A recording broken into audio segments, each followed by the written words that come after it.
இட்லி, தோசை, பொங்கல் இதுக்கு தொட்டுக்கிற தேங்காய் சட்னி செய்கிறது எப்படின்னு காமிக்கிறேன். தேவையான அளவுக்கு தேங்காய், நான் ஒரு 2 பேருக்கு தேவையான தேங்காய் போட்டிருக்கேன். பச்சை மிளகாய் சட்னி, பொட்டுக்கடலை, தேவையான அளவு தண்ணி,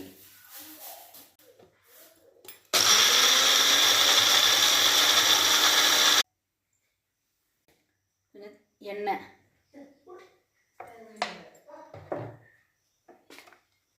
கடுகு, உளுத்தம்பருப்பு,